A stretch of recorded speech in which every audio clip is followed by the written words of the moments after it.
Russia Pakistan fighter జెట్ల ఇంజన్లు సరఫరా చేసుకోవడానికి ఒక ఒప్పందం చేసుకున్నట్లు కాంగ్రెస్ ప్రభుత్వం మోడీ ప్రభుత్వంపై విమర్శలు చేస్తుంది. అసలు నిజంగా చెప్పాలంటే ఈ JF-17 యుద్ధ విమానాలు అనేవి చైనాకు సంబంధించినవి.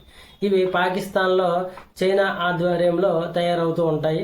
దీనికోసం కావలసిన ఇంజన్లు రష్యా నుంచి సరఫరా చేసుకోవడానికి ఒప్పందం కుదుర్చుకున్నట్లు విమర్శలు చేస్తున్నారు. ప్రపంచంలో దౌత్య సంబంధాలు విఫలమయ్యాయి. ఈ మోదీ ప్రభుత్వము రష్యాతో అలాగే అమెరికాతో విఫలమయ్యింది. పాకిస్తాన్ ఏమో అన్ని దేశాలతో దౌత్య సంబంధాలు బాగా ఏర్పరచుకుంటున్నాయి విమర్శలు చేయడం మొదలు పెట్టారు. అయితే నిజంగా చెప్పాలంటే ఈ ఫైటర్ జెట్ల ఇంజన్ల సరఫరా ఒప్పందం మేము ఎవరితో కూడా చేసుకోలేదని చెప్పి ఇప్పుడు రష్యా క్లారిటీ ఇచ్చింది. భారత్ తో మాకు బలమైన సంబంధం ఉంది, భారత్ ని ఇబ్బంది పెట్టే ఇటువంటి కార్యక్రమాన్ని మేము చేయము అని చెప్పుకొచ్చింది. అదేవిధంగా డిసెంబర్ లో భారత్ పుతిన్ పర్యటించనున్నారు. దీంతో మరింత బలమైన ఒప్పందాలు చేకూర్చుకుంటామంటూ రష్యా వెల్లడించింది. వాస్తవంగా చెప్పాలంటే ప్రపంచం మొత్తానికి భారత్ వ్యతిరేకం అవడానికి కారణం ఏంటంటే రష్యా నుండి చమురు కొనుగోలు చేయడం. అమెరికా ఎన్నిసార్లు హెచ్చరించినా సుంకాల మీద సుంకాలు విధించినా భారత్ మాత్రం మేము రష్యా వైపే ఉంటాం అని చెప్పుకొచ్చింది. ట్రంప్ ఏం చేస్తున్నాడు, అలాగే యూరప్ దేశాలతో G7 దేశాలతో